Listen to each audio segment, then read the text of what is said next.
अपन कह रहे हैं कि क्या चीज है, कंटेंट क्या है।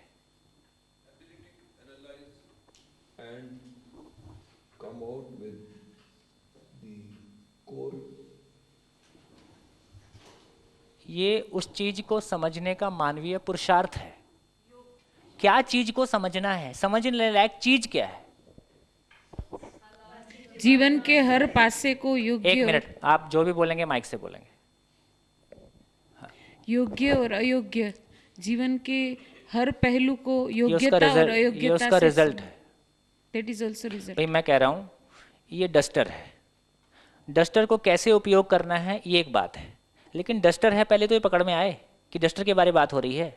जब हम समझ कहते हैं तो क्या चीज के बारे में बात कर रहे हैं, कोई चीज तो होगी।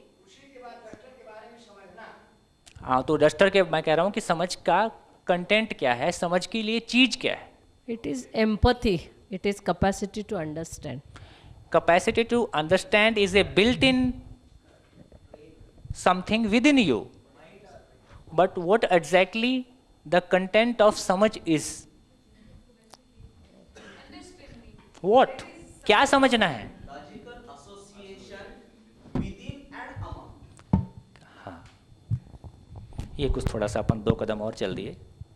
हाँ जी, ठीक है। मानव और प्रकृति के साथ हमारा कैसा तालमेल हो उसको समझना है। हाँ, वापस आ रहे। तो देखिए अब तो हमारे सामने काफ़ी क्लियर है ना। इससे ज़्यादा और समझने के लिए कुछ और चीज़ हो सकती है।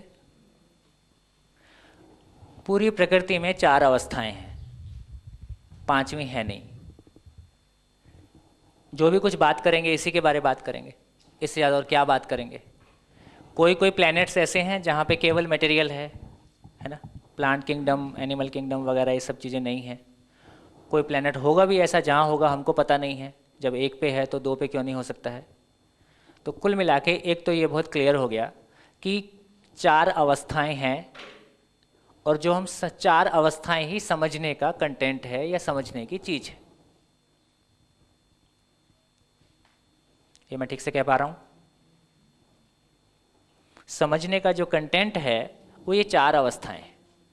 आपने तो पूछा समझ क्या चीज है, समझने का कंटेंट नहीं पूछा। इतना ही गवाह, कम से कम गवाह बहुत बैठे हैं अभी। बताओ भाई, मैंने कंटेंट बोला कि नहीं बोला, चीज बोला कि नहीं बोला? आप यहाँ नहीं थे।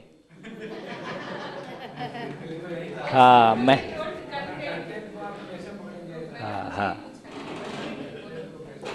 कैसा बोलेंगे, बोल के बताया ना। फिर से एक बार, जैसे जितने सारे प्रेजेंटेशन समझ को लेके आए उन्होंने क्या कहा कि आदमी की लॉजिकल क्षमता है, सही गलत की पहचान है। ये आप वो कह रहे हैं जो उसका फलन है, जो उसका रिजल्ट आएगा। पहले ये तो तय हो जाए कि करना क्या है, क्या चीज़ के बारे समझने की बात कर रहे हैं। समझने का जो कंटेंट है वो ये 4 अवस्थाएं हैं। मैं इतनी सी बात कह रहा हूँ। बढ़िया, ये ठीक हो गया। इसमें भी क्या है, तो इसमें एक तो हमको ये समझ में आता है, जैसे पदार्थ को देखना शुरू करें तो हमको समझ में आता है कि पदार्थ में तात्विक रूप में एटम है और हर एटम अकेला रहता नहीं है, वो मिलके मॉलिक्यूल बना लेता है। मॉलिक्यूल उससे बड़ी स्ट्रक्चर बना लेता है। वो किसी रेस्पिरेशन प्रोसेस में, सांस लेने वाली सेल डेवलपमेंट में, मल्टी सेलुलर स्ट्रक्चर्स, और इस तरह से पेड़ पौधे, पशु पक्षी, और एक धरती, और एक सौर मंडल, इस तरह से पूरा फैला हुआ संसार। तो एक चीज़ अपने को समझ में आती है कि बेसिकली होने को समझना है। क्या समझना है? वट एवर एग्जिस्ट, होने को समझना है।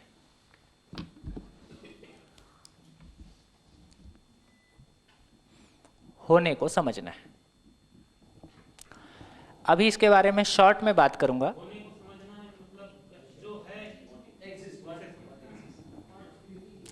क्या है? 4 अवस्थाएं हैं, इतनी बात है। तो जो 4 अवस्थाएं हैं उसमें देखें तो हमको समझ में आता है कि पदार्थ अवस्था है तो जितना मिट्टी उपजाऊ होगी उतना ही उसके ऊपर पेड़ पौधे, पेड़ पौधों को के लिए पशु पक्षी, और इस तरह से आपस में एक व्यवस्था है ना। तो इसको हम कहें पूरा एग्जिस्टेंस कैसा है,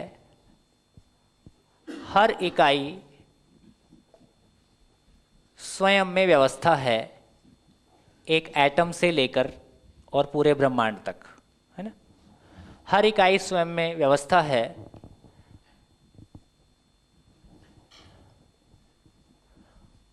और वो व्यवस्था है, इसका प्रमाण क्या है, समग्र व्यवस्था में भागीदार है। Every unit is in order and it has a defined role in the bigger order system, the natural system, है ना। इकाई means unit. Every unit is in order itself, is in order by itself and has a defined role in the bigger order. ये अपने को पूरे प्रकृति को देखते हैं तो समझ में आता है। आम का थोड़ा गर्मी महसूस कर रहे हैं क्या? अच्छा, आम का एक निश्चित बिहेवियर है, लोहे का एक निश्चित बिहेवियर है ना। ये सारा अपने को समझ में आता है। एक तो बेसिकली जब हम कहें तो जब हम होने की बात कर रहे हैं तो हम कह रहे हैं कि एक तो होने को समझना है और होने के बीच में जो परस्पर अंतर संबंध है उसको समझना है। होना स्वयं में व्यवस्था के रूप में है, अंतर संबंध व्यवस्था में भागीदारी के रूप में है। Inter relation among the units. होना कैसा है? It is in order. और आपस में रिलेशन कैसा है? We call it coexistence, we call it the whole. तो हम कहते हैं कि अस्तित्व, अस्तित्व मीन्स एग्जिस्टेंस, होना, अस्तित्व ही सह अस्तित्व है। एग्जिस्टेंस इज को existence, existence is in the form of coexistence. Existence is in the form of coexistence. ऐसा है। बढ़िया, simple. If it is in the form of coexistence, then why this conflict? हाँ, वही उस पे आ रहे हैं। बिल्कुल ठीक बात। जैसे आपने, सुरेश जी ने कहा कि वाई दिस कॉन्फ्लिक्ट। कॉन्फ्लिक्ट कहाँ से शुरू होता है? मानव से। अब मानव में भी देखें कि मानव व्यवस्था में जीना चाहता है, व्यवस्था में जीना चाहता है, दुख, भय, समस्या से मुक्ति चाहता है।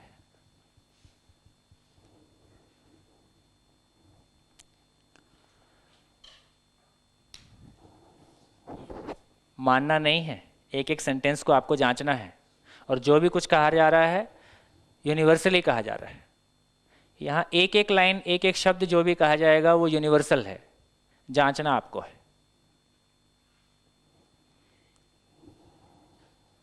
ना। कैसे जी पाता है? जिस चीज को मानव समझ पाता है, समझ पाता है। कैसा समझ पाता है? जैसा वो है समझ पाता है तो उसका रिजल्ट जीना बनता है। अभी भी ऐसे ही है, चाहे कोई भी चीज है, हम ठीक से कोई चीज को हम नहीं समझ, चलिए लिख लीजिए। समझ पाता है, कैसा समझ पाता है? जैसा वो है ना। समझ पाता है तो जी पाता है। जैसे अभी हम कोई चीज को नहीं समझ पाते हैं तो क्या स्थिति बनती है? कोई भी चीज़ को हम नहीं समझ पाते हैं, चाहे आदमी हो, चाहे मशीन हो, चाहे प्रकृति हो, हम कोई चीज़ को नहीं समझ पाते हैं तो कैसा महसूस करते हैं? उससे भी और कुछ ज़्यादा फियर, है ना? उसके साथ में हम रिलेट नहीं कर पाते हैं, है ना? डर, असुरक्षा, जो भी कुछ है, कुल मिला के हम जी नहीं पाते हैं। हमारे बीच में हार्मनी नहीं हो पाता है, हम जी नहीं पाते हैं। समझ पाते हैं तो जी पाते हैं, नहीं जी पाए इसका मतलब समझ नहीं पाए, है ना? तो क्या कहा जाए मानव के बारे? इतना कन्फ्लिक्ट क्यों? मानव और प्रकृति को जैसा वो है वैसा समझ नहीं पाया है। ये उसके जीने से सिद्ध होता है, प्रूफ होता है, प्रमाणित होता है ना? जैसा वो है वैसा नहीं समझ पाया है। समझना तो चाहता है, मानव समझना चाहता है, इसका प्रमाण अपने को कैसे मिलता है? कैसे मान लें? कोई ऐसा नहीं समझना चाहता है। सभी मानव समझना ही चाहता है, इसका पता अपने को कैसे चलता है?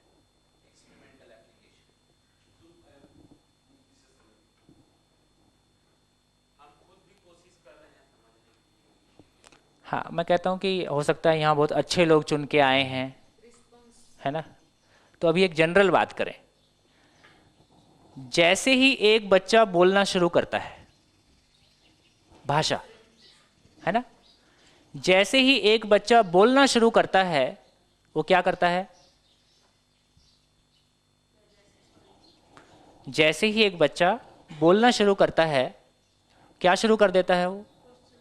Question, non stop questions.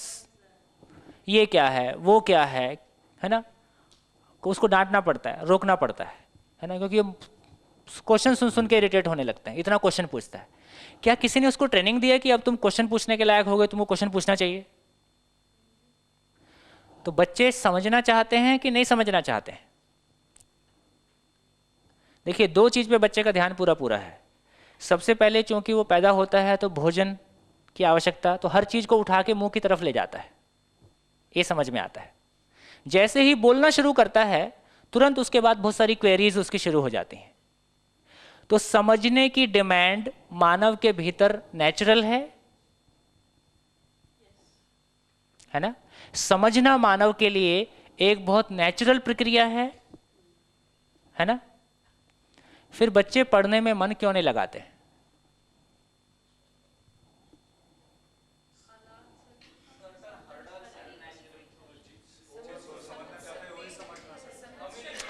आप माइक पे बोलेंगे, आपको बहुत सम्मान दिया गया है।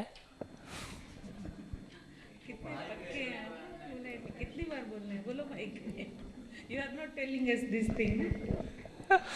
हाँ, प्लीज थोड़ा सा रिकॉर्डिंग के ढंग से बोल रहा हूँ। हाँ जी, जो भी आप उठाएंगे उनका माइक वहां से चालू हो जाता है, ऐसे ही है ना कंट्रोल? समझ शक्ति। हाँ, असल में वो पढ़ाई पे हाँ जी, ध्यान इसलिए नहीं दे पाते हैं बच्चे, हाँ, समझने की तमाम जिज्ञासा के बावजूद, क्योंकि उनकी पढ़ाई का जो कंटेंट है, टेक्स्ट है। देखिए, समझना एक नेचुरल प्रोसेस है, नेचुरल कॉल है उनके लिए, लेकिन जो टेक्स्ट है, पढ़ाई का जो कंटेंट है, वो नेचुरल नहीं है, वो बहुत ज़्यादा फॉर्मल हो गया है ना? हाँ जी, आप कुछ कह रहे थे। हाँ, तो पढ़ना और पढ़ाना बहुत अस्वाभाविक क्रिया है। टीचर पढ़ा के बोर हो गया, बच्चों को पढ़ने में रुचि नहीं है ना? हमको इसलिए पढ़ाना है कि उससे हमारी फैमिली चलना है, या हम भी और क्या कर डालें, हमको लगता है, हमको कहीं ना कहीं लगता है कि ये कोई बढ़िया चीज़ है, इसलिए हम करते भी हैं। जो अच्छे लोग हैं उनकी बात कह रहा हूँ। तो पढ़ना और पढ़ाना बहुत अस्वाभाविक क्रिया है, इसको रोक देना चाहिए।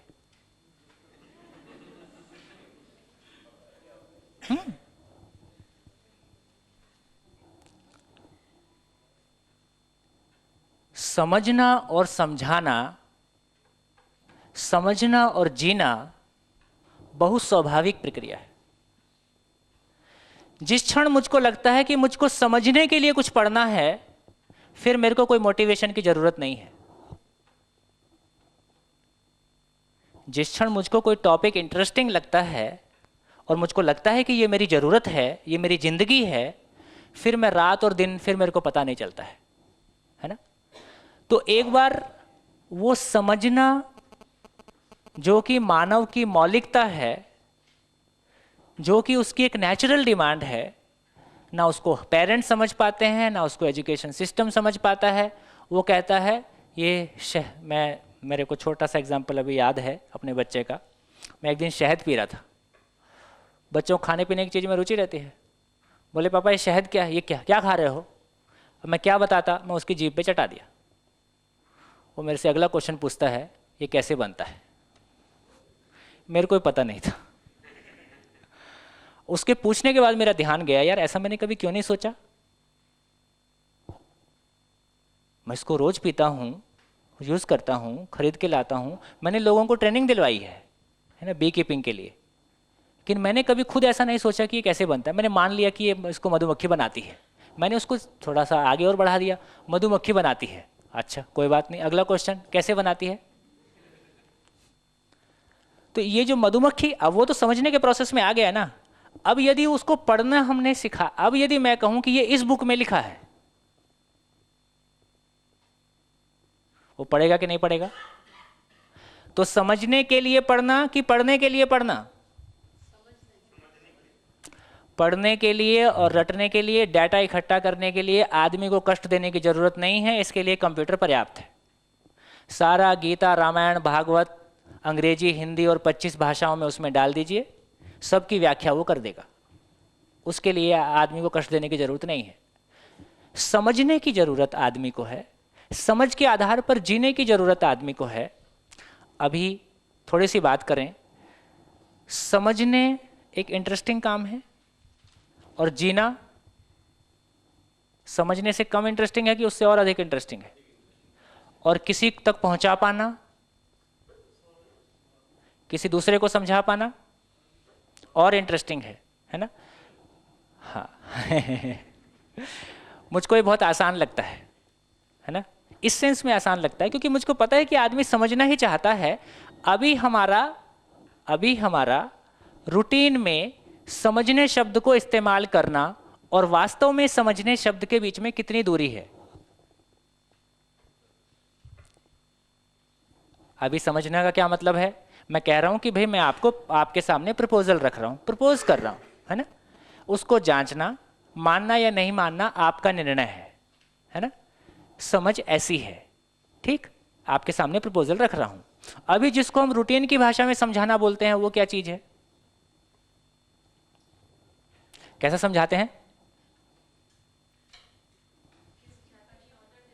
हाँ, कैसा देते हैं? कुछ बात बोली, समझ गए ना, उसको कुछ कंफ्यूजन लगता है, वो कहता है नहीं ऐसा तो, ये तो ऐसा नहीं, समझे कि नहीं? कितनी बार बोल रहा हूँ, समझते नहीं है ना। और नहीं तो बाहर निकल के समझा दूंगा।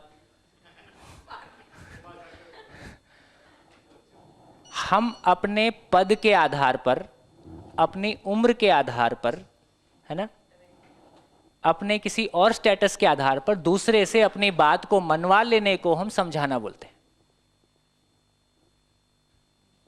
है ना। समझना मेरा स्वत्व है। स्वत्व समझते हैं? स्व प्लस त्व, है ना। मेरी वो मौलिकता है, मेरी वो पूंजी है। आप मेरी पूंजी मुझसे छीन लेते हो। समझना मुझको है, ऑर्डर आपने पास कर दिया, है ना। तो मैं उसको जांच सकूं, जांच के उसके सहीपन को पा सकूं और फिर स्वीकारना एक नेचुरल बात है।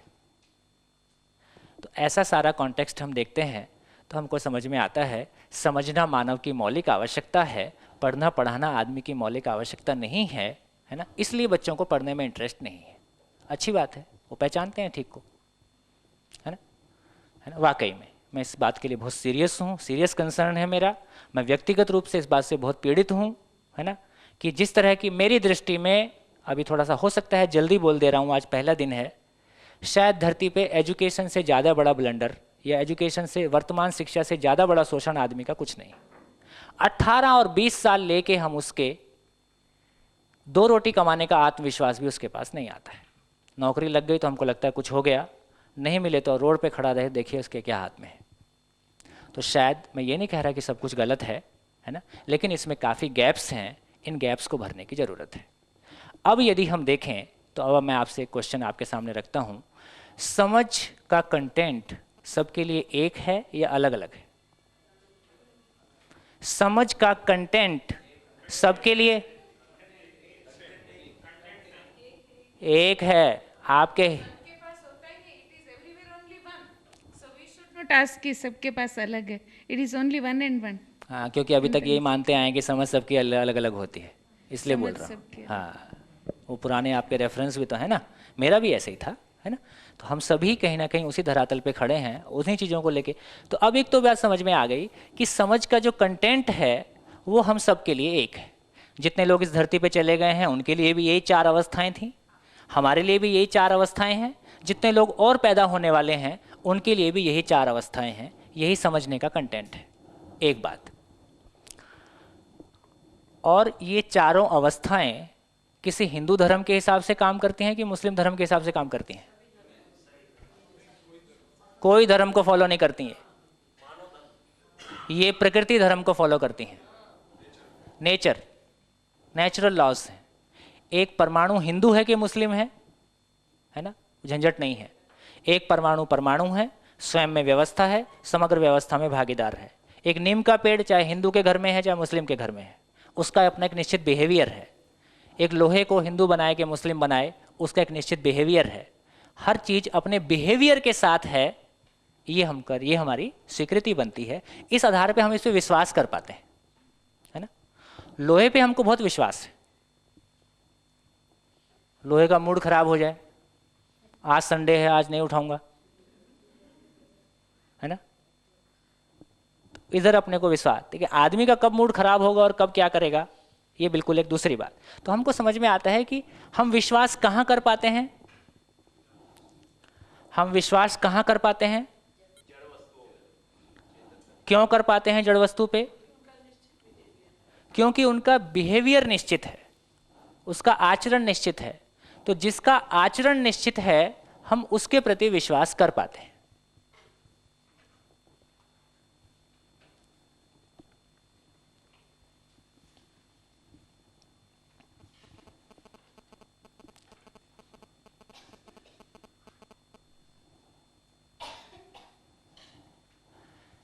क्या हम खुद पे विश्वास कर पाते हैं? क्यों नहीं कर पाते? आचरण निश्चित नहीं है। कभी भी जितना विचार हमको उठता है, जितनी सारी इच्छाएं हमको उठती हैं, जिन लोगों के लिए उठती हैं, एक दिन जाके उनको बता दिया जाए, मेरे को तुम्हारे बारे ये विचार आते हैं, मेरे को तुम्हारे बारे ये इच्छा होती है। कैसा रहेगा? तो मैं खुद पे विश्वास नहीं कर पाता हूं क्योंकि मुझको पता है कि मेरा आचरण निश्चित नहीं है, मेरे भीतर कितने तरह की उटपटांग चीजें हैं। इसलिए खुद पे विश्वास नहीं कर पाता हूं, तो जैसा मैं होता हूं वैसा ही दूसरों को देखता हूं। तो सब ऐसे ही हैं, आदमी के साथ जीना मुश्किल है। ये कहीं ना कहीं इस तरह की हमारी स्वीकृति बनी हुई है। तो अब क्या लगता है, समझ सबके लिए कोई एक ही चीज है या अलग अलग चीज है? पक्का? फिर ये अलग अलग क्या था? देखने का नजरिया। कैसा? 4 अंधों ने हाथी देखा, है ना। आंख खोल के देखा हो तो पूरा हाथी जैसा है वैसा दिखा होता। तो हम दृष्टिकोण जब देखते हैं तो मेरी एक बात मेरे को और समझ में आई, ये अच्छे विचार जीने के काम नहीं आते हैं। ये मैं उस कॉन्टेक्स्ट में भी कहना चाहता हूं कि जिस कॉन्टेक्स्ट में हम लोगों ने चर्चा की थी कि बुरे नहीं हैं, इनको हम अच्छा लोग मान रहे थे अभी तक, और हम क्या बोलते हैं, अच्छे लोग तो पिसते हैं, ऐसा कुछ बोलते हैं कि नहीं? बॉम्बे में क्या बोलते हैं? अच्छे लोग पिसते हैं, एक्सप्लॉइट होते हैं। इसको क्या बोलते हैं? अच्छे लोग पिसते हैं, ऐसी एक मान्यता है। आप उधर कुछ है कि नहीं है? हाँ, गुड पीपल ऑलवेज सफर। करते हैं और उनके सद्गुणों का गैर फायदा उठाते हैं। हाँ, क्योंकि तो अब समझ में, अच्छा, यदि अच्छे आदमी का तेल निकाला जाएगा, है ना, अच्छे आदमी का शोषण होगा, है ना, क्या कोई अच्छा आदमी बनना चाहेगा? और क्यों बनना चाहिए? क्यों बनना चाहिए? बिल्कुल नहीं बनना चाहिए। और इसलिए सो कॉल्ड अच्छे लोगों की फिर संख्या को भी देखना पड़ेगा, है ना। तो अब ये समझ में आया कि वो अच्छा था नहीं, है ना। वो जो सफ़र करते हैं वो इसलिए सफ़र करते हैं कि बुरों में शामिल हो नहीं सके, अच्छे भी हम बन नहीं सके, इसलिए ये बेचारा चौराहे पे खड़ा है। इसकी ना पहचान इधर बनी, इधर आ जाता तो पहचान बनने का एक तरीका है, समाज में ऐसा भी जीने का एक तरीका है, हो सकता है कुछ। इधर हम पहुंचना चाहते हैं, कोई पहुंचने का रास्ता स्पष्ट नहीं है। तो बेसिकली अच्छा आदमी का मतलब है ना, जिसको कोई एक्सप्लॉइट ना कर सके, वो किसी को एक्सप्लॉइट ना करता हो। ऐसी सारी प्रार्थनाओं में हम बोलते भी हैं, है ना, है ना।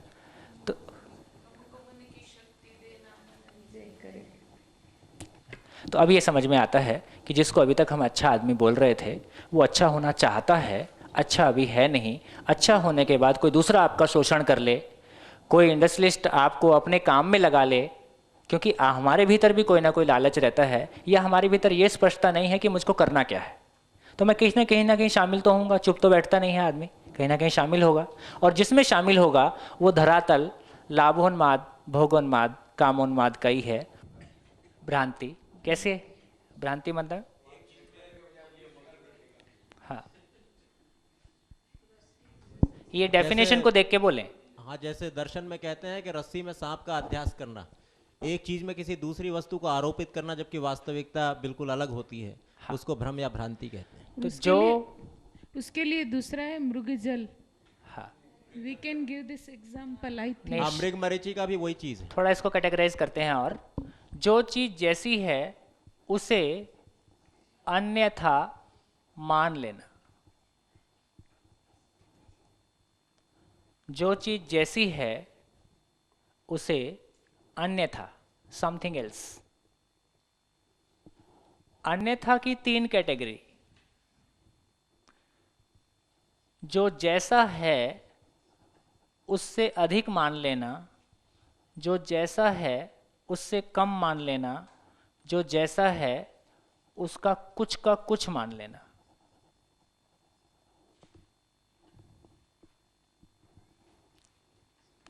Over evaluating, under evaluating and evaluating something else, इसको बोलते हैं अधिमूल्यन।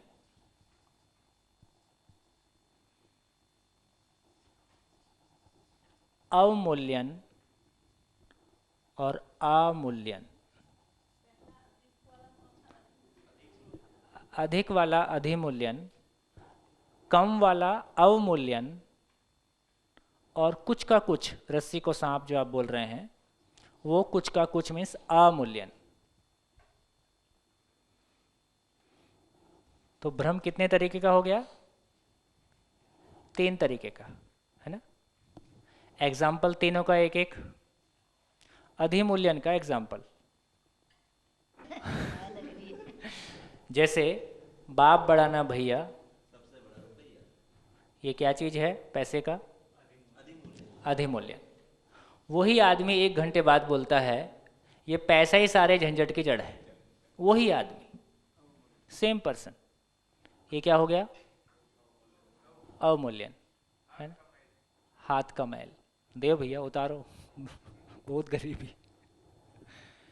और बाकी तो ठीक है, रस्सी को सांप। हमने कहा किससे गलती हुई? हमने कहा तुम गधे हो, ये क्या हो गया? अवमूल्यन हुआ कि अवमूल्यन हुआ? कुछ का कुछ, वो स्पेसिस ही बदल दिया, ह्यूमन से गधा कर दिया, है ना, तो थोड़ा ज़्यादा हो गया। और हमने कहा तुम तो राजा हो, है ना, तो ये भी पता नहीं क्या हो गया। ठीक, तो ऐसे ही, लेकिन इन तीनों का रिजल्ट क्या आने वाला है?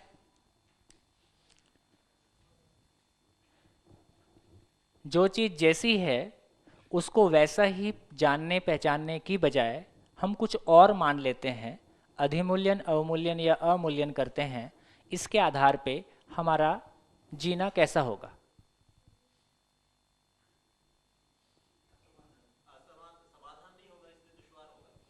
है ना, इसलिए है ना कठिन होगा, है ना, हार्मनी नहीं होगा, ना आदमी के साथ में हार्मनी होने वाला, ना बाकी चीज़ के साथ में, इसलिए इसको कहा डीपीटी, है ना। साइंस में टेक्निकल टर्म्स नहीं है, जिंदगी को समझते हैं तो काफ़ी टेक्निकल टर्म्स आती हैं।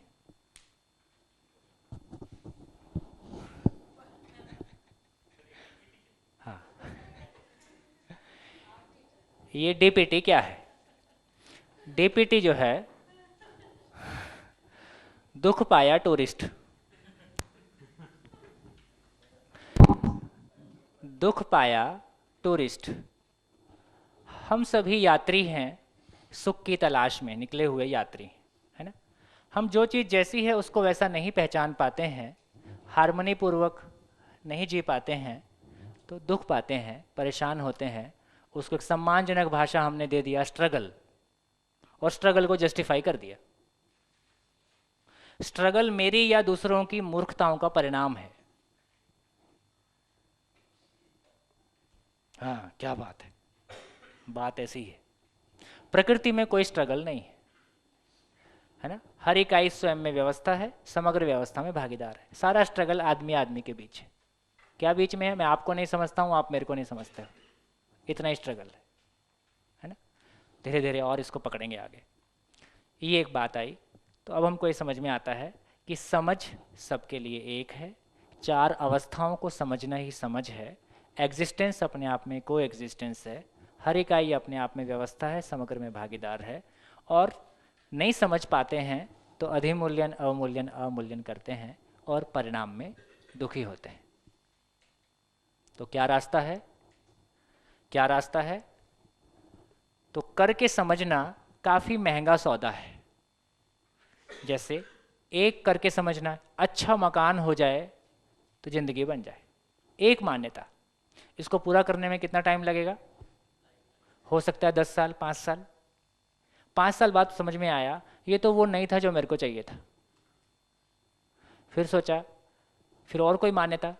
इस तरह से एक एक मान्यता हमारी ज़िंदगी का 5 से 10 साल, 20 साल, 50 साल ले लेती है। जब वहाँ पहुँचते हैं तो पता चलता है ये वो नहीं था जो मेरे को चाहिए था, या ये अभी पर्याप्त नहीं है ना। तो इस तरह से हिट एंड ट्रायल करके ज़िंदगी को जिया जाए, या एक सुनिश्चित मार्ग पे चल के ज़िंदगी को जिया जाए, तो समझ कर जीना ही ज़िंदगी जीने का राजमार्ग है। और अपने सारे समय और पोटेंशियल को बचा के हम सुंदर तरीके से जी सकें, और मुझको वहाँ पहुँच के लगे हाँ मैं यहीं पहुँचना चाहता था, है ना, यही है, यही है, यही है, और उसको मल्टीप्लाई भी किया जा सके। क्योंकि जब तक कोई चीज़ मल्टीप्लाई नहीं होती है, हमारे भीतर वो कॉन्फिडेंस नहीं आता है कि ये सही है। तो सही होगी तो सबकी ज़रूरत होगी, सबकी ज़रूरत होगी तो मल्टीप्लाई होगा। तो यानी कहा जी कर देखना, तो हम चीज़ों को जांचेंगे। जी कर देखने का मतलब है कार्य और व्यवहार।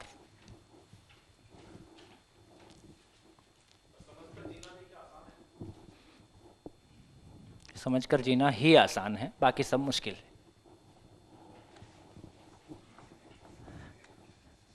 वो सारा मामला कंडीशनिंग का है।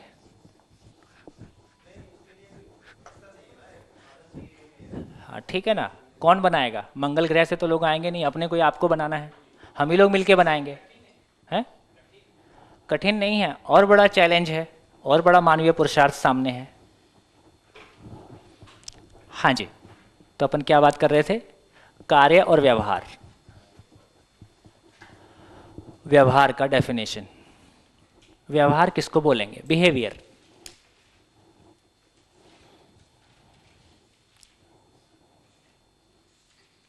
व्यवहार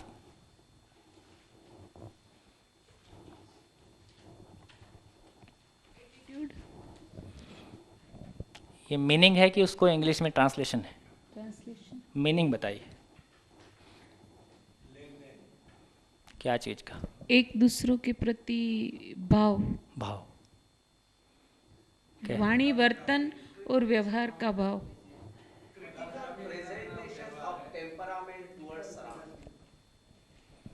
ये कैसा होता है? थोड़ा सा और। How I am behaving with the surrounding depends on me.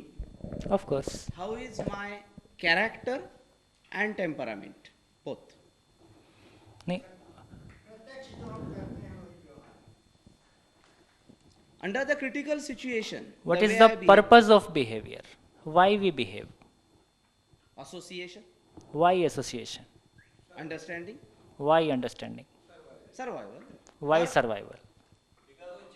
Why survival? हाँ, Because we are the part of it. We are integrated. Man is a social animal, so while living in society, he has to interact with everybody else. और वो interaction ही व्यवहार कहला सकता है. हाँ जी, changing pattern that is observed in the nature. कुछ नज़दीक आया अपन। चलिए मैं लिखता हूँ, आप जांचिए कि ऐसा ही है कि कुछ और। व्यवहार के बारे में एक लाइन कही जा रही है, मानव का मानव के साथ सुख की अपेक्षा में किया गया श्रम।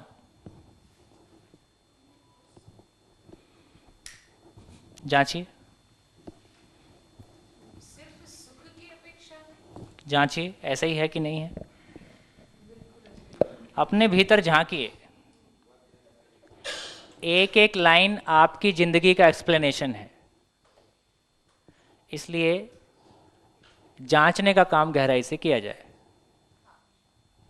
व्यवहार भी किया जाए तो खुद के सुख के लिए इंसान करता है, यस और इसीलिए वाक्य बिल्कुल सही है. Yes yes.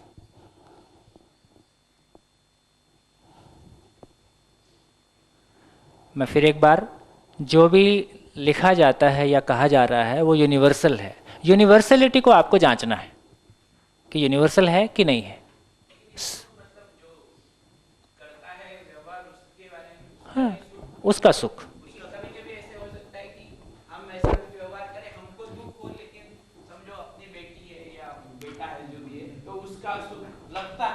लगता है, हाँ जी। इनका एग्जाम्पल समझ में आ रहा है?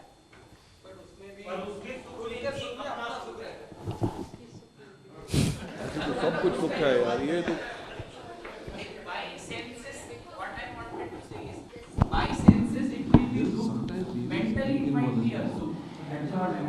एक सूत्र है, लिख लीजिए। एक सूत्र है, लिख लीजिए। गुरु मूल्य में लघु मूल्य समाया रहता है। गुरु मूल्य में लघु मूल्य समाया रहता है ना। गुरु मीन्स बड़ा, लघु मीन्स छोटा, और मूल्य मीन्स सुख, है ना।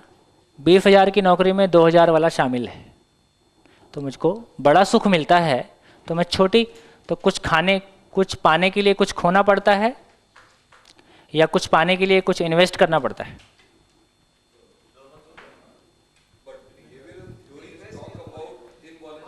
behavior and the behavior motivated by external triggers. Where does that come in?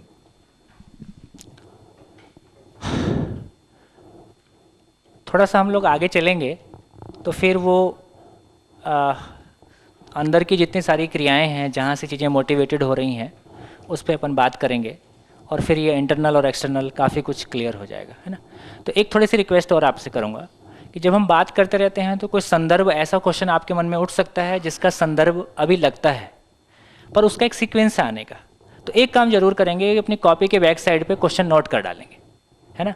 At the end of the day शिविर के, है ना, लगभग आपके बिना मेरे कहे आपके 90% क्वेश्चन आंसर हो जाने वाले हैं। आप नहीं भी पूछेंगे तो भी आंसर हो जाएंगे, पूछेंगे तो भी आंसर हो जाएंगे। जो 5-10% बचेंगे या और जिन पे बात होगी, उनके प्रति आपको ये विश्वास हो जाएगा कि प्रैक्टिसेबल आंसर्स हैं, और क्वेश्चंस के आंसर का मैकेनिज्म मेरे ही अंदर है, बस, है ना। तो थोड़ा सा, हाँ जी, ये क्लियर हो गया।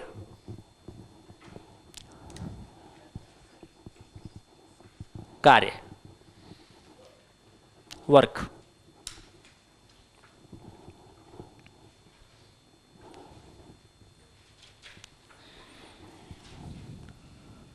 वर्क, देख क्या उधर कोई गैप तो नहीं है, नाश्ता वगैरह। हाँ जी, वर्क,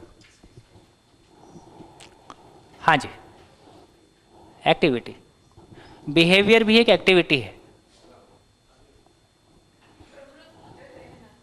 क्या प्रवृत्त रहना, क्या चीज के लिए? हमारे मन में जो इच्छाएं उठती है उसको हम सफल करने के लिए जो प्रवृत्त रहते हैं वो कार्य। इसमें आपका बिहेवियर भी इन्वॉल्व, इच्छा तो सुखी आदमी के साथ जीने की भी है, वो भी इसमें इन्वॉल्व हो गया। अगर मैं किसी को व्यवहार है उसके साथ वो बुरा व्यवहार माना जाएगा और थप्पड़ मारने की क्रिया है वो मेरा कार्य है। हाँ हाँ, बात तो ठीक है, क्योंकि थप्पड़ मारना व्यवहार नहीं है, वो कार्य है।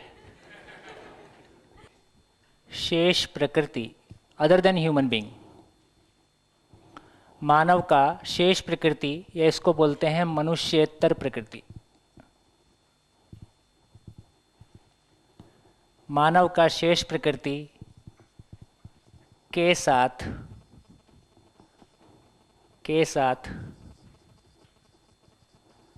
आवश्यक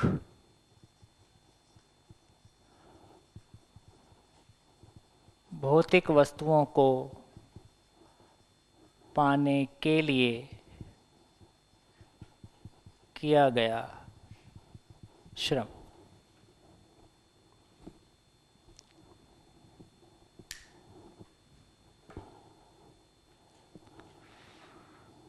So behavior is towards happiness, work is towards getting the physical things.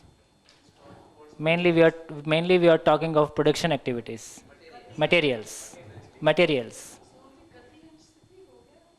स्थिति है और ये गति है। क्या? ये जो दो कैरेक्टरिस्टिक्स हैं No, that कार्य he and just व्यवहार referred के। when giving explanation. नहीं, No, he has not yet covered. कार्य व्यवहार मानव का मानव के साथ, कार्य मानव का नॉन ह्यूमन के साथ। व्यवहार का सारा मतलब सुख पाने के लिए, कार्य का सारा मतलब फिजिकल थिंग्स, सुविधा पाने के लिए, सुविधा पाने के लिए। बढ़िया। अच्छा, बेल हो गया ना, चलिए ठीक। तो काफ़ी अभी जो चल रहा है ये क्या है?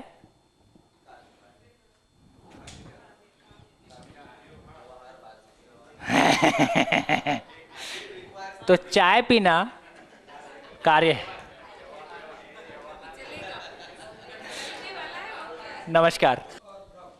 हाँ, मूल्यन, अवमूल्यन और अमूल्यन क्या है वो भी समझ में है। काफ़ी इजी। ब्रह्म। हाँ हाँ, ब्रह्म। बढ़िया। हाँ जी, और कोई पॉइंट? अधिकतर लोग पूरे नहीं है।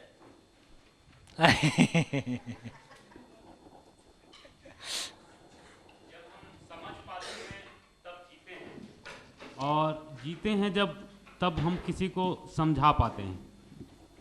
बढ़िया, ऐसे ही है। हाँ जी, गुड। और कुछ, और कोई कुछ कहना चाहेंगे?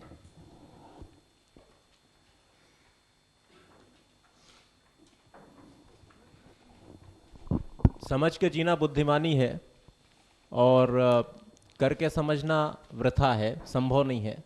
हाँ, काफ़ी एक यही। मेहनत का काम है, हिट एंड ट्रायल है। हम सभी लोग बहुत सारे हिट एंड ट्रायल करते करते यहाँ तक पहुँचे हैं, और मुझको ऐसा लगता है कि हिट एंड ट्रायल करते करते ज़िंदगी की शाम हो जाती है।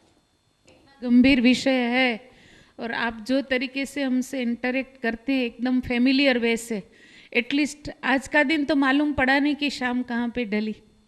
Thank you. हाँ, और मुझको ऐसा भी लगता है,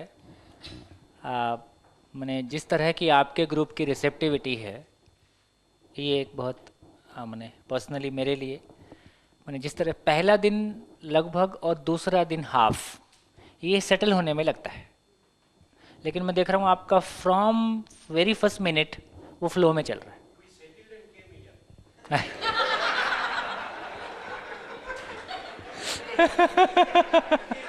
कि सोच रहे हूँ कि किधर गए, पर he is present. Narasimha ji, you are still here? Somewhat है। चलिए थोड़ा सा और आगे चलते हैं। देखिए और कॉन्क्रेटाइज करें, आदमी की जिंदगी की सारी उपलब्धियों का नटशेल कहें तो केवल एक शब्द, स्वयं के प्रति विश्वास, है ना। मैं बहुत पावर चाहता हूं, मैं बहुत पैसा चाहता हूं, मैं बहुत नाम चाहता हूं, मैं ज्ञान चाहता हूं। अल्टीमेटली सब कुछ ये है कि मेरे भीतर जो अधूरापन है, मेरे भीतर जो खालीपन है, या जो विश्वास की कमी है, या जो डर है, इनसिक्योरिटी है ना, मैं उससे मुक्त हो जाऊं। सारा मामला इतना है। मैं अपने अधिकार पे जीता हूं तो स्वयं के प्रति विश्वास को पाता हूं। अभी वर्तमान में हमारा जीना स्वयं के अधिकार पे नहीं है। एक तरफ या तो वो यंत्र के अधिकार पे है ना, साइंस ऐसा बोलता है, इंस्ट्रूमेंट ऐसा बोलता है, या वो किसी शास्त्र के आधार पे है, वेद ऐसा बोलता है, गीता ऐसा बोलती है, मैं भी कुछ बोलता हूं या मैं भी कुछ बोल सकता हूं, ऐसा स्पेस बहुत कम है ना। तो ये पूरा शिविर एक रियल एम्पावरमेंट है कि मैं समझने के लिए कुल 4 अवस्थाएं हैं। प्रकृति अपने आप में स्वयं में व्यवस्था, हर इकाई स्वयं में व्यवस्था और व्यवस्था में भागीदार है। समझने का अनलिमिटेड पोटेंशियल मेरे पास है और हर आदमी के भीतर वो इनहेरेंट कैपेबिलिटी है कि वो चीज़ों को समझ सके। जांचने की इनहेरेंट कैपेसिटी हर आदमी के भीतर है और उसके भीतर से आवाज़ आती है, हाँ ये तो ऐसे ही है, it is like this only, ये ऐसे ही है, वो पहचान पाता है। इस कैपेबिलिटी को हम इस्तेमाल कर सकें और अपने अधिकार पे जीने की जगह में आ सकें, ये इस पूरे प्रोसेस का नेट आउटकम है। तो हम लोग कह रहे थे कि हर चीज़ एक प्रपोजल है, हमको जानना है, उसके लिए जांचना है। जांचने के प्रोसेस में समझकर जीने की बात, ये कैसा हो गया? समझकर जीने का मॉडल। समझकर जब जीने की बात है तो जीने में हम कार्य करते हैं और व्यवहार करते हैं। कार्य सही है तो इसका क्रॉस चेक क्या होगा? कार्य सही है तो इसका क्रॉस चेक क्या होगा? सेटिस्फैक्शन देगा। कार्य जब स्थायी सुविधा के लिए तो कहाँ से सुख देगा, कहाँ से सेटिस्फेक्शन देगा? इसका मतलब कि वो बात ही गलत है। यदि कार्य सही है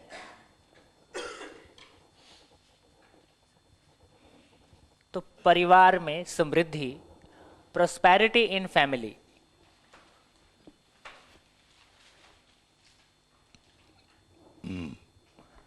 prosperity in family and प्रकृति में संतुलन, balance in nature, it will result into 2 things, prosperity in family and balance in nature. इससे ज़्यादा क्या हो सकता है? इससे कम में भी क्या चलेगा? तो इससे ज़्यादा और कुछ होता नहीं, इससे कम में चलता नहीं, इतना चाहिए।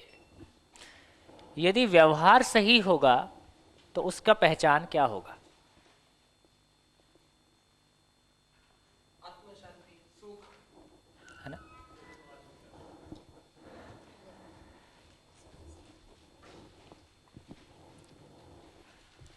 और भी कुछ? सामने वाले, देखिए दोनों पक्षों को सुख। अभी भी हम अच्छा व्यवहार करते हैं और सामने वाले का रिस्पॉन्स नहीं है तुमको लगता है कि यार क्या कमी रह गई, मुझसे कोई गलती हुई है क्या? एवरीवन हैज सेम प्रॉब्लम, है ना? तो हम फिर उससे काउंसलिंग करते हैं, भाई क्या बात है, क्यों परेशान है, मुझसे कुछ गलती हुई है क्या, वगैरह वगैरह वगैरह। जैसे धरती पे कोई भी आदमी बिना पेमेंट के काम नहीं करता है। एक माँ एक बच्चे की सेवा क्यों करती है? उसको क्या पेमेंट मिलता है? है ना? बच्चे की मुस्कुराहट माँ के लिए पेमेंट है ना? जितना भी कुछ करती है, एक बार बच्चा मुस्कुरा दे, ओ काम पूरा हो गया। जैसे ही बच्चा और बड़ा होता है, अब क्या चीज पेमेंट है? वो आपकी बात मानता है, बात मानता है, इतने से अपन गदगद रहते हैं, क्योंकि हमको लगता है कि हम जो सही को समझते हैं और हम जो इसके लिए कहते हैं वो इसको करता है। तो ये बात बहुत इंपॉर्टेंट है कि उभय तृप्ति, म्यूचुअल फुलफिलमेंट,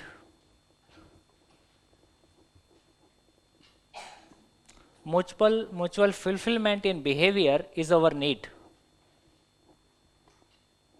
वो नहीं होता है तो हम परेशान होते हैं।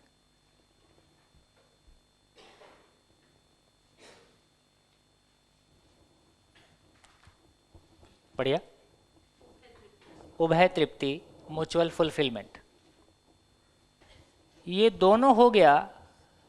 तो अब किसी गीता से, पुराण से, कुरान से क्या पूछना पड़ेगा कि मैं सही हूं कि नहीं? पूछना पड़ेगा? या हमको स्वयं में पता चलता है कि हाँ ठीक है ना? हम स्वयं के अधिकार पे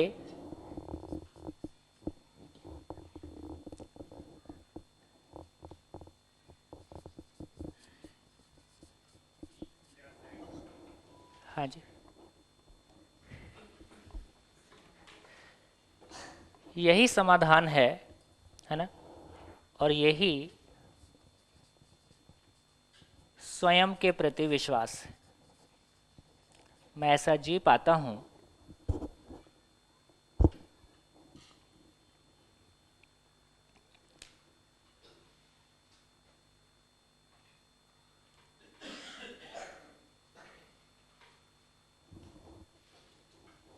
हाँ जी,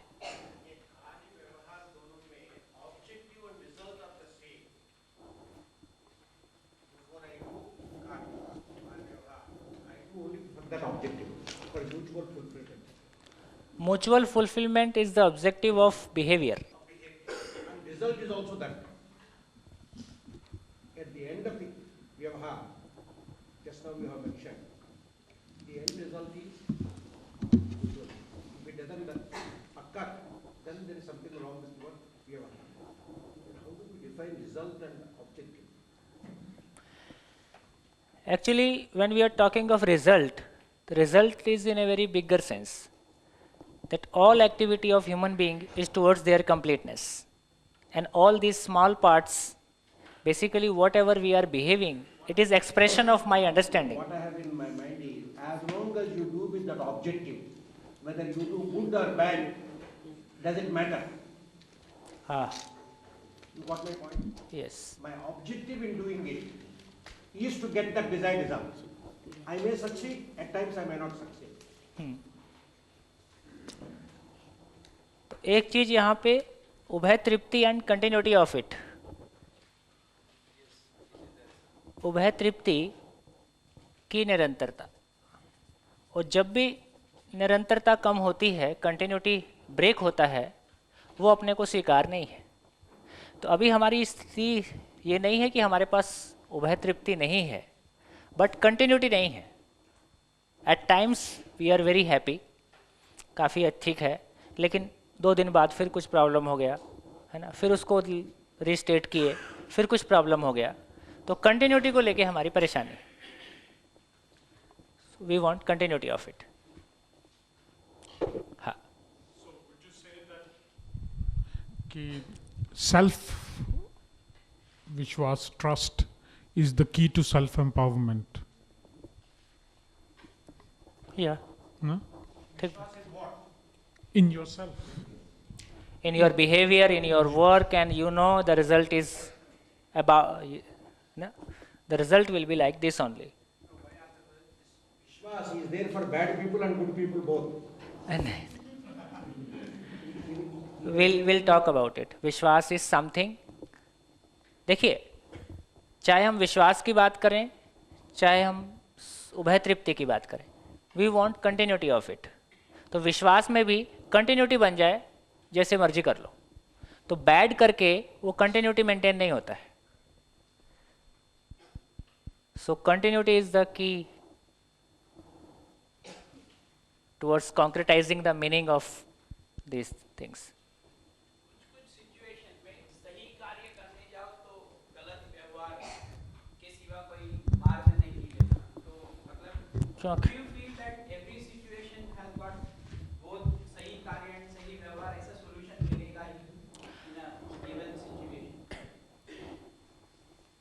देखिए, एक और बात समझ में आता है कि दो समझदार या दो समझदारी के प्रोसेस में लगे लोगों के बीच में ही उभय तृप्ति होता है.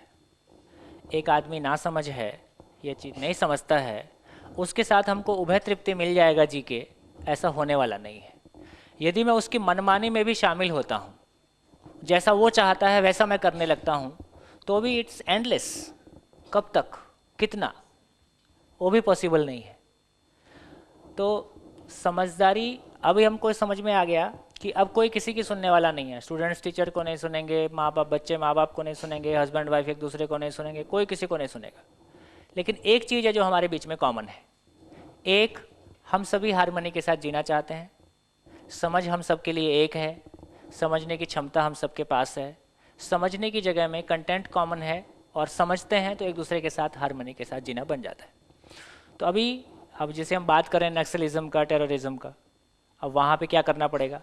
तो अभी तो पहले जो जहाँ पे समझ का काम हो सकता है, समझ का काम मिनिमम उन स्थितियों में होगा जहाँ बात की जा सकती है, जहाँ हमारे बातचीत करने के प्रति विश्वास है कि हाँ कोई बैड इंटेंशन नहीं है, इसलिए हम बात कर पा रहे हैं. तो ऐसा लगता है कि अभी जहाँ से हम शुरू कर सकते हैं यहाँ से शुरू करें, और जहाँ अभी नहीं है वहाँ अपने को अपना डिफेंस सिस्टम रखना ही पड़ेगा. यदि समझदारी जितना फैलता जाएगा, भाई भाई के बीच में बंदूक रखने की नौबत आई जाती है. जिन भाइयों में प्यार है वहाँ बंदूक रखने की ज़रूरत नहीं है. तो जैसे जैसे समझ का विस्तार होते जाएगा वैसे वैसे उन चीज़ों की ज़रूरत नहीं पड़ेगी.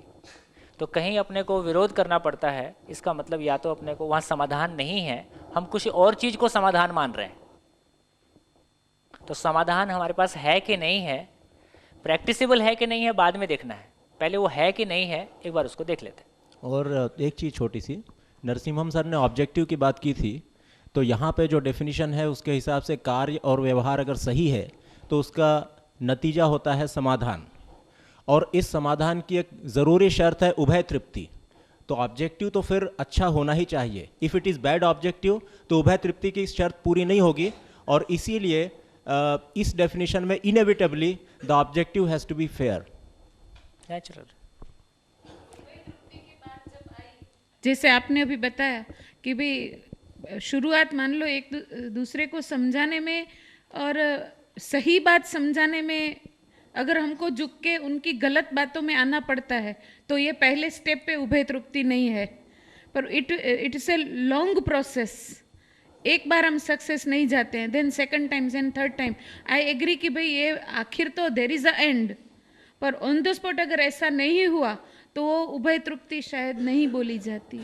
एक बार समझने के प्रोसेस से हम गुजरते हैं, समझने का प्रोसेस अपने भीतर हम एस्टिमेट कर पाते हैं, तो दूसरों के साथ हम काफ़ी समझ उस जगह में आ जाते हैं. किसी एक चीज़ को समझने में हमको कितना टाइम लगा, तो अपने भीतर वो समझने के प्रोसेस जितना प्रोसेस चल पाता है उतना ही दूसरे के साथ भी हम फेयर डील कर पाते हैं. ठीक है, धीरे धीरे अपन आगे और बात करेंगे, चलता रहेगा. तो ये एक बात हो गई कि स्वयं के प्रति विश्वास. तो हम जितनी बात कर रहे हैं, हम कह रहे हैं कि भाई तो मानना क्या चीज़ है और जानना क्या चीज़ है.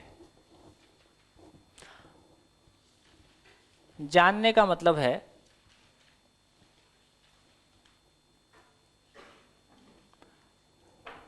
मानना. एक सेंस में कह रहे हैं कि भाई बिना जाने मान लेना.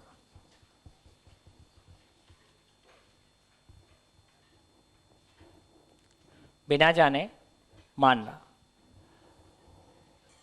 बिना जाने जितना भी मानना है, या तो वो भयवश होता है, या वो लालचवश होता है, या वो आस्थावश होता है। तीन ही कारण से होता है, चौथा कारण नहीं है।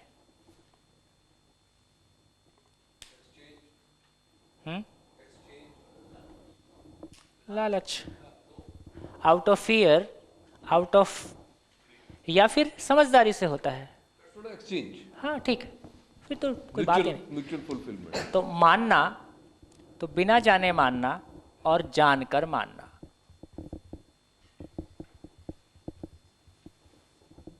तो आप जो बात कर रहे हैं, जानकर मानना है ना। बिना जाने मानते हैं तो इसमें शंका है ना, विश्वास में कमी बना ही रहता है, चाहे ठीक है चाहे गलत है ना, क्योंकि हम किसी दूसरे के आधार पे जी रहे हैं। स्वयं के आधार पे जीना, तो हम कह रहे हैं कि स्वयं के विश्वास पूर्वक हम जी सकें, इसके लिए हमको चीज़ों को समझना है, जीना है।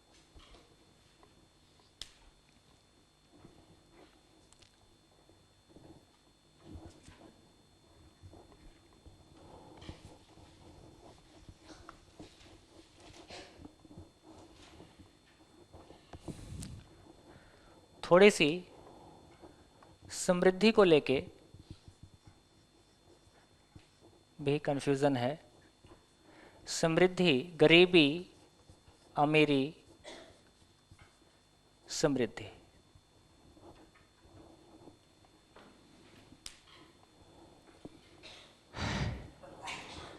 समृद्धि किसको बोलते हैं?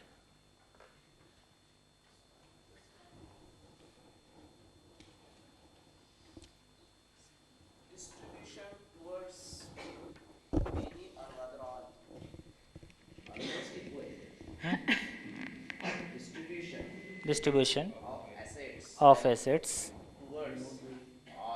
all. कैसे डिसाइड होगा इक्वल? कैसे डिसाइड हुआ नहीं ना, वो लिमिट क्या होगी कि मेरे को लगे कि इक्वल हो गया। जैसे पूरा कम्युनिज्म इतना ही है ना कि इक्वल डिस्ट्रीब्यूशन या साधनों का सबका हक बराबर है। कहाँ सफल हुआ?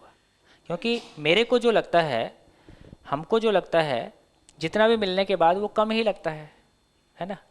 तो इक्वल को पहचानने वाली कोई चीज है, वो मिसिंग है ना। सेटिस्फेक्शन की एक व्याख्या समृद्धि है।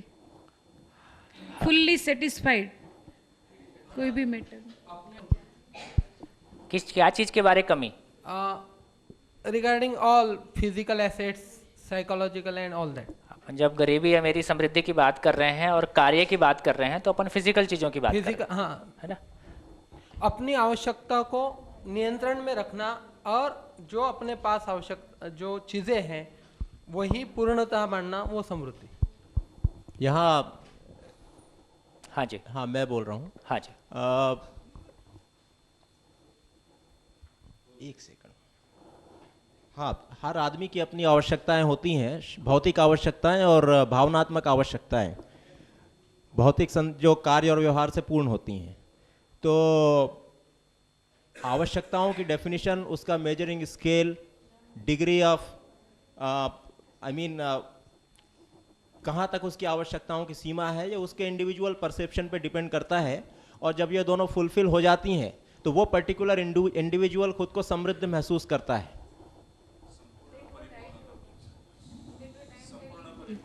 मेरी आवश्यकताएं कितनी है और उतना मेरे पास है, उसका धन संपत्ति सुविधा जो भी है, तो उसको कहेंगे समृद्धि। Whatever I have, that I am satisfied with my.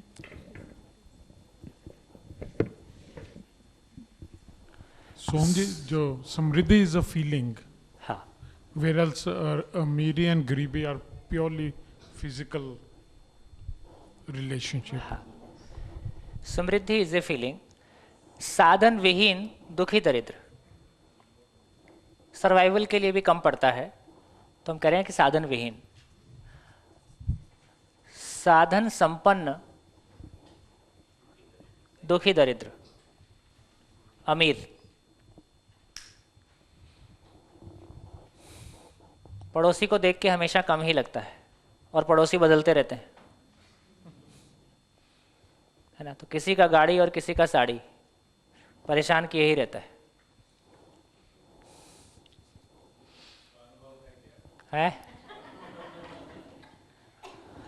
इतनी बातें बिना अनुभव से कम में थोड़ी आती हैं, है ना। समृद्धि, साधन संपन्न, सुखी, समृद्ध, या एक दूसरी भाषा में कहें अभाव का अभाव।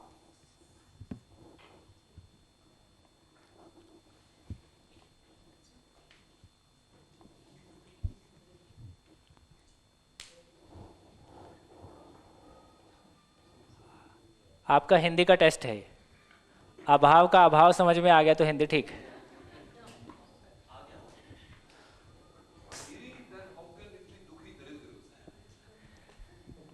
अमीरी का मतलब है कि मेरे पास कितना भी मटेरियल रहता है, किसी दूसरे से मैं कंपेयर करता हूं तो मेरे को कम ही लगता है, और हमेशा मेरे पास एक मेंटल इन्फीरियरिटी कॉम्प्लेक्स, और जितना जो मेरे से कम है उनको देखता हूं तो सुपीरियरिटी कॉम्प्लेक्स, जो मेरे से ज़्यादा है उनको देखता हूं तो इन्फीरियरिटी कॉम्प्लेक्स, और एक कॉम्प्लेक्स बने ही रहते हैं। जितना होता है उतना और इनसिक्योर फील करता हूं, क्योंकि तुलना फिर उससे किसी बड़े से करता हूं। रिलेटिव है। Is it a societal definition? सापेक्ष आदमी ही फील करता है। अब आपको डेफिनेशन अब कहाँ, आप भाई इसमें कुल मिला के इसमें सोशल और उसकी बात नहीं है। मैं पर्सनली उस जगह में खड़ा हूँ और पर्सनली मैं ऐसा फील करता हूँ कि पड़ोसी के पास मेरे से ज़्यादा है। मेरे दोस्त हैं जो लगभग साल का जितना, जिनका 50 लाख या करोड़ रुपए का नेट प्रॉफिट है ना, और उसके बाद भी उनको लगता है कि मैं तो उसके सामने चींटी के समान हूँ, क्योंकि वो अपनी तुलना, जैसे एक सामान्य बात हम लोग करते हैं, Raipur, Bilaspur, Delhi, Point of view of the person, self, है ना। तो हमेशा not the society. That's what the हाँ, बस no. If you're talking of society, then you are comparing with the poor, not comparing with the others. This is about self. That's the difference. तो material मेरे पास कितना भी सही है ना। अच्छा, वो मटेरियल ज़्यादा है, इसको कौन देखता है? जिसके पास कम है उसको देख के लगता है कि मेरे पास ज़्यादा है। तो कम ज़्यादा को तय करने वाला कोई दूसरा ही है ना? अभाव का अभाव, दूसरा कहें आवश्यकता से अधिक होने का भाव, आवश्यकता से अधिक होने का भाव।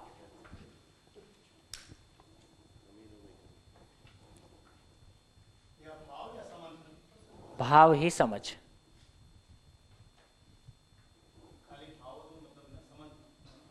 वही। अभी भी कैसा है? 24 घंटे में मोबाइल कितना इस्तेमाल करते हैं? 1 या 2 घंटे।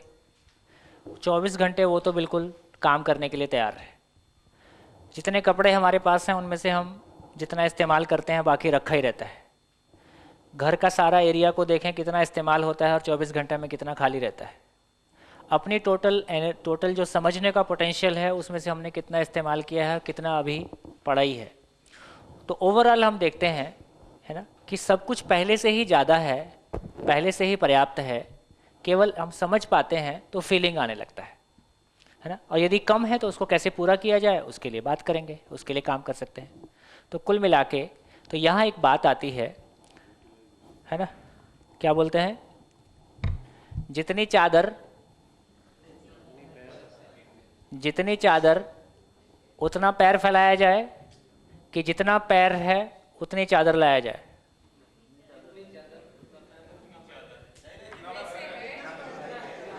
है तो जितनी चादर उतना पैर, पर अब के जमाने में जितने पैर उतनी चादर।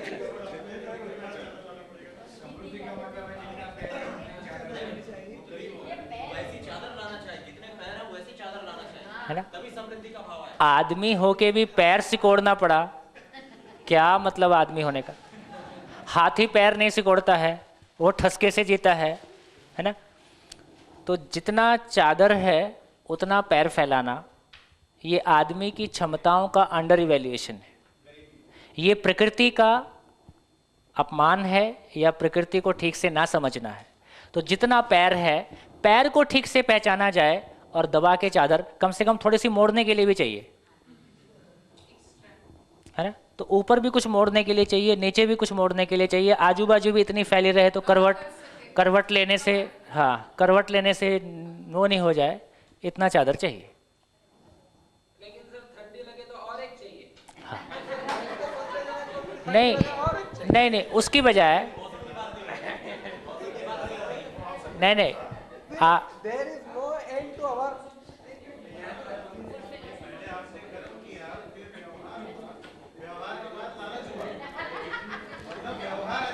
आज अभी पहला दिन है ना, घर में गेस्ट आएगा, एक चादर उसके लिए भी चाहिए। Some you have agreed. इतना तो चाहिए। अब गेस्ट आ गया, मैं ओढ़ूं कि तुम ओढ़ोगे, ऐसा नहीं होगा। पर फिर मैं आपके साथ यहाँ पे सहमत हूँ, ये बात सिर्फ हंसने की हुई, स्वीकार भी लिया, पर चादर कितनी रखनी और कितनी नहीं रखनी, वो भी जो हम पहला सेशन में पढ़ गए, समझदारी है। वही, उसके आगे बात करेंगे, है ना?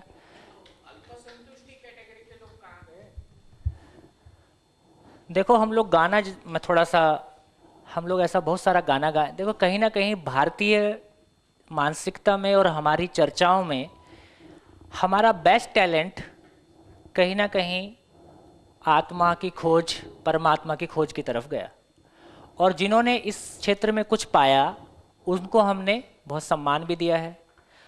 इसलिए बोलने की जगह में जब हम चर्चा करते हैं तो हम कहते हैं कि ये तो बस आदमी को संतुष्ट रहना चाहिए, थोड़े में ही खुश हो जाना चाहिए, वगैरह वगैरह, और भीतर से चाहिए सारा, है ना? ये हमारा कन्फ्लिक्ट है। तो जैसे हमने पहले किया था, कहा कि हमारी आस्था आध्यात्मवाद में है, क्योंकि हम वो बोलते हैं जिसको बोलने से सम्मान मिलता हो, बोलने में अच्छा लगता हो। हम जीते वो हैं जहाँ हमारा संस्कार, जहाँ हमारा जीने का स्तर है, जहाँ हमारा संस्कार है, माने हमारी समझ का जो स्तर है या हमारी मान्यताओं का स्तर है। तो आस्थाएं हमारी आध्यात्मवाद में है, हमारी जीने की विवशता भौतिकवाद में है। ये कन्फ्लिक्ट हमारे पास बना हुआ है। कमाने की बात आती है, नहीं कहाँ ज़रूरत है, तो इतना पर्याप्त है। तो एक बार अपनी आवश्यकताओं को ठीक से पहचान